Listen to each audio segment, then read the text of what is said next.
Welcome to episode number 221 of the Marine Layer podcast. The Mariners have extended Cal Raleigh. We'll break it all down.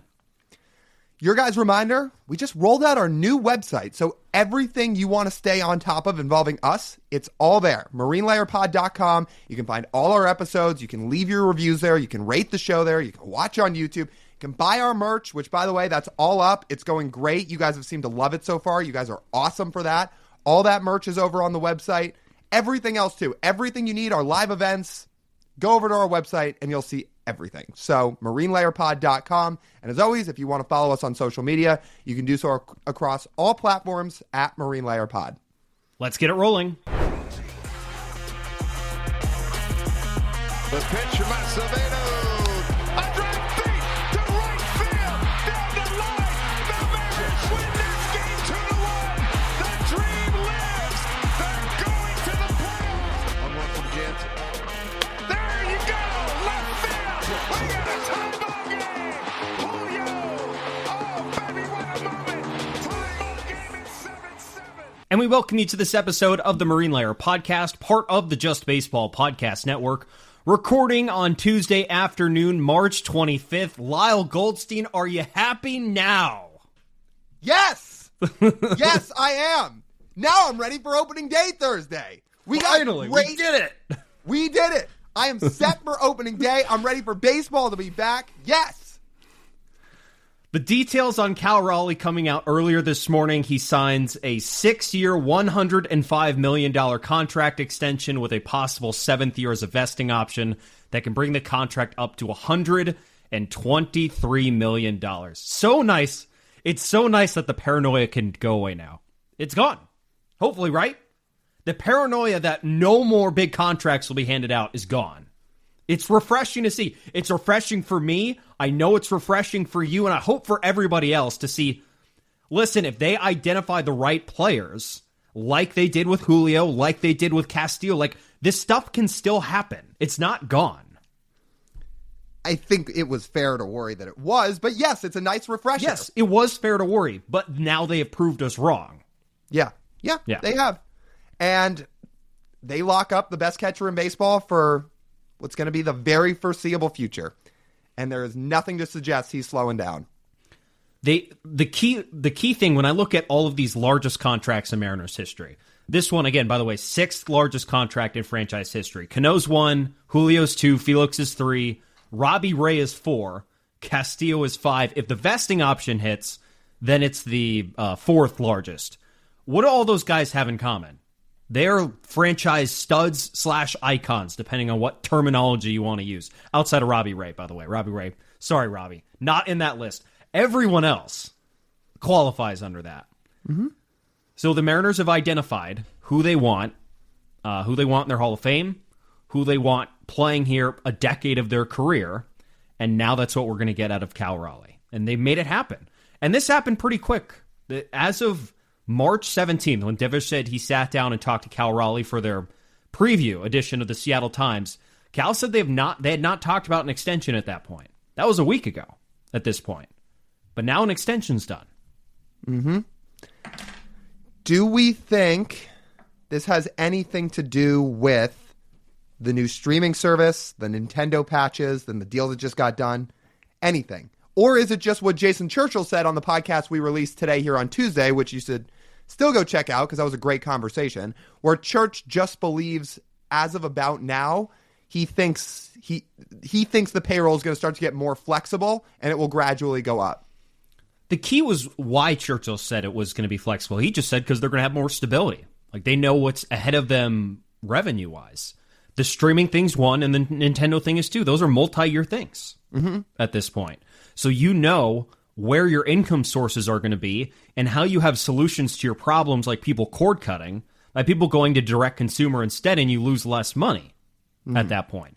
And then the Nintendo patch, I'm sure it helps. I don't know the number of how much money they're making off that, but it's not cheap and that's revenue right there. That goes into the whole thing, right? And then you also project, Lyle, because you are extending one of your players and your icons that people are going to want to show up to the ballpark and see, you can kind of project out attendance too. Like that goes into this too. They have these models that they're trying to predict how much revenue comes in based off of what players they have in the ballpark. All of these things come together to add some stability and give you confidence that you feel comfortable paying Cal Raleigh. You know what I honestly think played into this too? And we haven't talked about this. We were together in person earlier this afternoon doing some stuff when this broke. And we didn't talk about this then, but I've thought about this and stirred on it for another couple hours. And I want to bring this to the table too. You know what I feel like plays a factor into this? Dan Wilson. Now, I'm not saying it's the biggest factor. The biggest factor is obviously the money that was presented to Cal Raleigh. That is the overarching theme here. He receives what he believed and what most believe is a very, very fair offer and represents who he is as a player. And this is not to say Cal Raleigh didn't like Scott Service. I don't think that's the case at all. I do think he likes Scott Service. I think they got along. But it's been well documented just how tight and close Cal Raleigh and Dan Wilson are and have been for a while. And part of me does wonder, with Dan now at the helm and running the ship, was that just one more little incentive for Cal to say, yeah, I like the way this organization's going. I love the fact that Dan's going to be the manager for a while. That motivates me to stay. I'll say it doesn't hurt. I don't know if I'm fully on that boat with you, though, because Cal would have been with Dan even with just his ARB years, which would have been the next 3, without signing an extension. That's true. I'm sure Cal is not thinking, oh, Dan's only going to be the manager 3 more years, so then I'm out. Right. I'm assuming he believes, and the Mariners probably believe, that Dan's going to be here a while. And again, because those two are close, let me make this very, very clear. I am not saying that Dan Wilson becoming the manager is why Cal is still here. I am sure if Scott Service was still the manager and they offered Cal this deal, that Cal probably signs it. I'm just saying, again, I think it plays some small key piece, if those two are as close as what's been documented, that it just motivates him a little bit more to want to stick around. How big of an endorsement is this for Cal Raleigh stamping the Mariners organization? Is this going to motivate other players to sign? No, because it's not. Okay, actually, hang on. Do you mean other guys in-house or do you mean free agents? In-house. Oh. We can worry about the free agents later. Oh, okay, sorry. Let me change my answer on that a little bit. Doesn't hurt.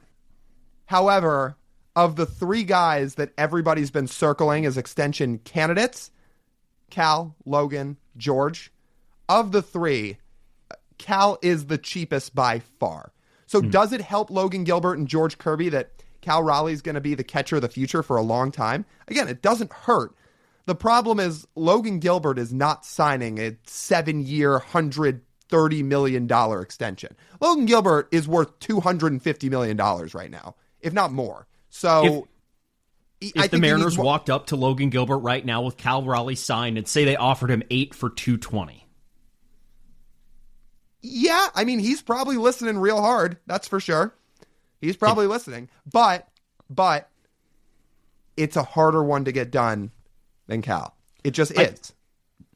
I think it helps, but I do think the Mariners' offers to those two do have to start with 2s. George may be still in the 1s, but Logan's going to have to be 2. I think they both have to start with 2. And again, I think that's 220 I was still might say even 180 for George, so it's not that far off. All right. And I honestly still think 220 at this point could be lowballing Logan. So could be lowballing it, but it's security. It's guaranteed. He doesn't have to be a free agent, and he gets to pitch to one of his great friends and the best catcher in baseball. In the best ballpark in baseball. So, yeah. In the best ballpark, right. And again, you know, the other thing you have to sell, no income tax, again, here in the state of Washington, and these guys don't have to risk a Jordan Montgomery. Mm-hmm. Look what happened. It blew up in his face. Yeah. And when I say best ballpark in baseball, obviously I mean for pitchers. I'm sure Logan Gilbert is somebody who, just due to how competitive he is and how driven he is, I know this is very, very far down the line and we're not even close to scratching the surface on this yet with him. But if Logan Gilbert is somebody of the mindset of, I am going to be a Hall of Famer, it helps your case to pitch your entire career in Seattle. So, sure.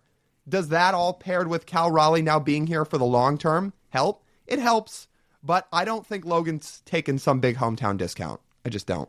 The time frame I think it helps is probably the next it's when Logan Gilbert and George Kirby are heading towards free agency. And then I think with guys outside the organization, I do think as long as Cal is still the backstop, you at least have a great selling point to other free agent pitchers you could want to bring in, whether it be relievers, like we talked about with Jason Churchill, to try and the one thing he said in our episode that came out today that he thought the weakness of the bullpen was, or their roster building was, is that they haven't spent money on a bullpen arm. Well, you have, again, now a very good sales pitch for the next handful of years if you're going to offer someone a longer contract as a veteran bullpen arm to throw to Cal Raleigh. Just like if you're going to need to replace one of these starters, say if someone gets hurt, or again, because you struggle to get offense, you're going to have to trade somebody to replace one of these guys. You have the selling point of Cal Raleigh as well. I do think the endorsement of Cal Raleigh, who I would say based off he's very level-headed, he's gritty, he's competitive, he's really good, he's got a platinum glove, and his entire organization and pitching staff will rave about him, that I think it could have at least a tiny pixie dust effect on free agents as well of wanting to come here. If Cal is willing to put his stamp on this org and come up and say, look, like, I love playing here. I think it's great. I think it's great for my future. I think it's great for a lot of people's future to be here. You know, it helps when you have players selling for you instead of you trying to sell, because the players are all in the union together. The front office members and owners are not. Yeah, that's how I respond to that. Free agents, That's well, we won't know until it happens. Well, it doesn't hurt. Players like the free agents need something to show that the organization is serious. This says that they're serious. It would have been unserious to not sign Cal Raleigh, but they were serious about it and they paid him market value. They did. Yep. Right. And you can go on top of that, say, look, like, it does take some stones to extend a catcher, because logistically, if we had our Churchill episode coming out regularly on Wednesday, we would have asked Church, hey, should they extend Cal Raleigh? You know what Church, like, in his logical thought process, would probably say, look, from a PR perspective, it's great. From an offensive production perspective, it's great. But how's he going to age behind there? Mariners play Cal Raleigh behind the plate 140 times a year. That doesn't last when you get to age 30. Well, Cal's going to be under contract until he's 33. That contract's not as valuable when you get to 31, 32, 33 if he's just DHing or playing first base. That's an expensive first baseman for the offensive production you get. A lot of Cal's value comes from the fact he's a platinum glove defender at the hardest defensive position on the field. All right, well, we've spent enough minutes on this topic that now you're going to force me to say it. I was trying not to say it because this is supposed to be a happy-go-lucky positive episode. I really was trying. I was trying to just diffuse it. But now you forced me to say this. They will not be signing any free agents with a $15 million budget every offseason. Well, that's right. That's correct. No one's going to be taking less to come here. Don't get. That's not what I was saying. Well, not less. You can't do anything with that. So I get that. If they're willing to pay market rate for people with the endorsement of Cal Raleigh, that you're serious. Yes. Because there's multiple parts to being serious. That's having a perception of being serious by showing that you can pay guys and then willingly allocate money to go add other guys in the offseason. If they are willing to pay market rate for guys, yes, having Cal Raleigh and his stamp of approval and Julio's stamp of approval helps. It absolutely helps. Yes. And I will leave it at that. Because you know what? Let's just get back to talking about Cal. This is a happy episode. This is a positive. This is some of the most positive news the Mariners and their fans have gotten since the playoffs. Since they won that series against the Blue Jays, I legitimately think this is the most positive news since then. Trading for Randy? Serious. Trading for Randy, maybe? No. Because they had to do that. Right. Just like in the offseason last year, they had to sign Garver because they had a dire need. They had to trade for Polanco because they needed another bat. Like, these are all things you kind of you think. But in terms of euphoric, yeah. Euphoric is taking care of your own. You take care of your own by winning playoff series and paying your franchise icons. Yes. All right, before we get back into all the Cal stuff, because I just want to focus on the positivity of Cal for the most part, just to air this out, it is fair, right, to say that this is a win and a positive and a plus in every single way for everybody involved, org, player, teammates, fans, etc. Everybody. Yes. This is a win, and it still doesn't excuse what happened in the offseason. Can both be true? Both can 100% be true. Okay. But it's hard to jump around the fact the Mariners have had an A-plus week this week. Yes. A-plus. Streaming Between- service and Cal Raleigh extension. A+++. And I was going to say 3. I was going to say the streaming service. I was going to say extending Cal and making the true baseball decision to move on from Mitch Haniger.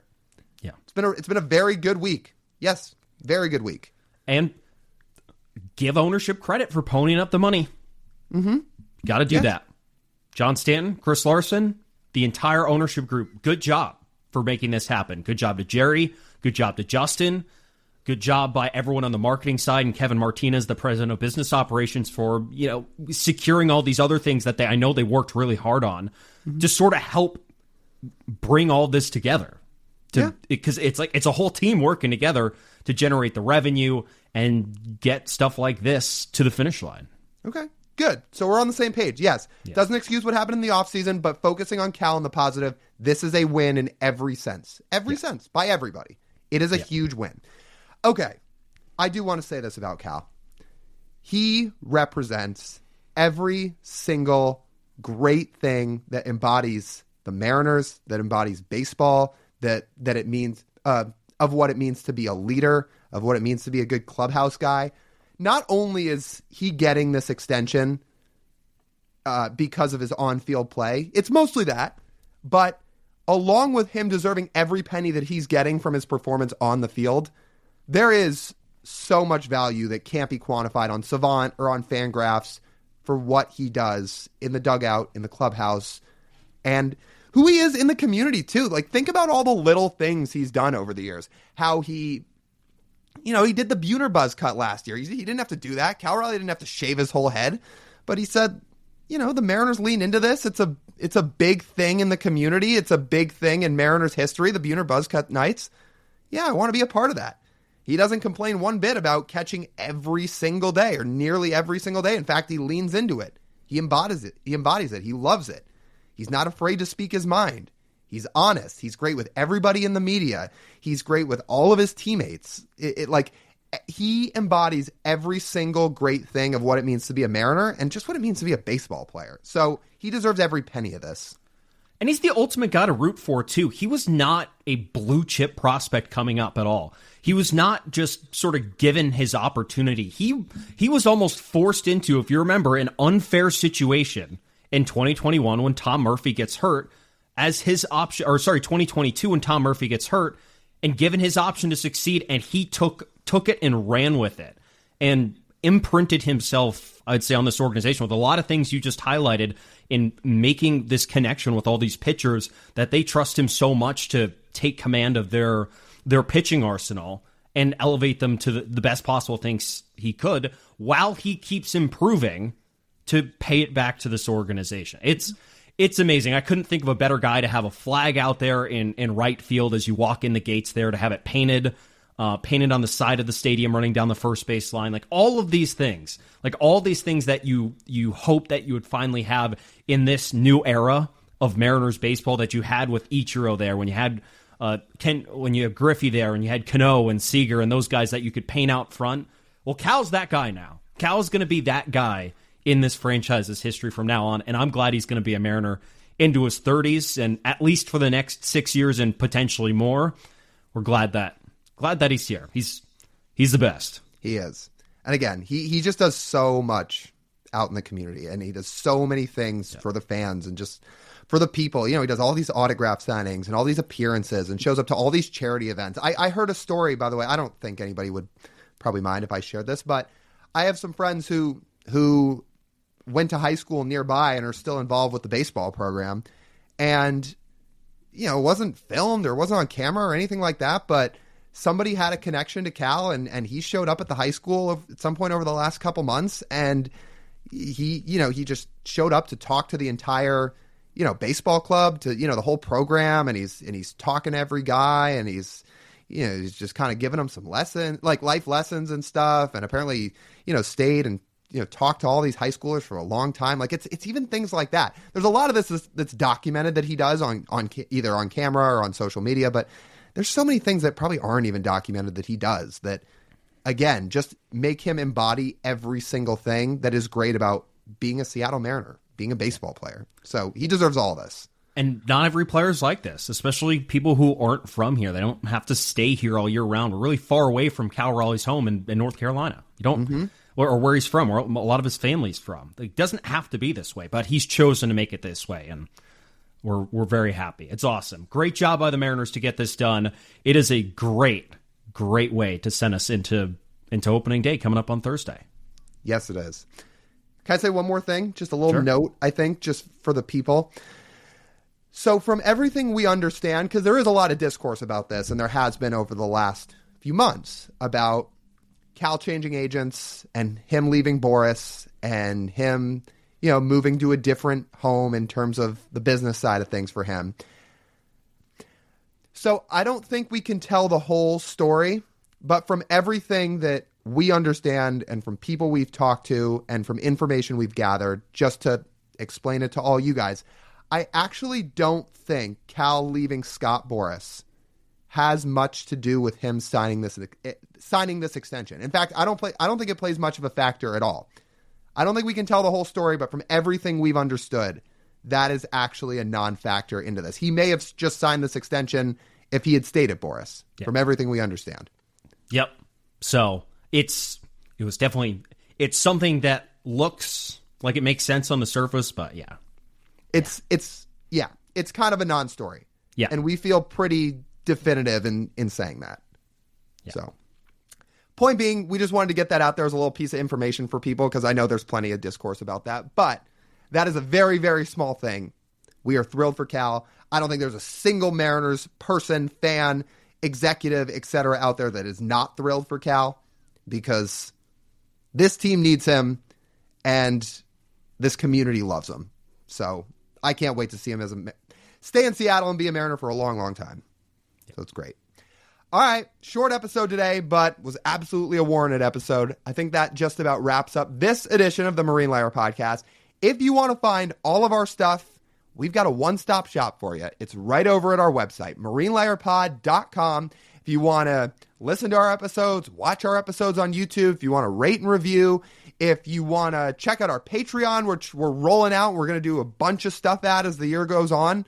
That's all over on the website too. So if you want to find our Patreon, you can find it over there. We'd love to get more involved with you guys and interact with you guys more, which we're going to do over at our Patreon. So go check that out.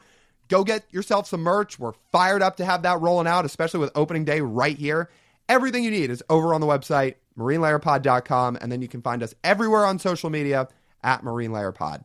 That's TJ. I'm Lyle. As always, we thank you guys for tuning in. We'll talk to you soon.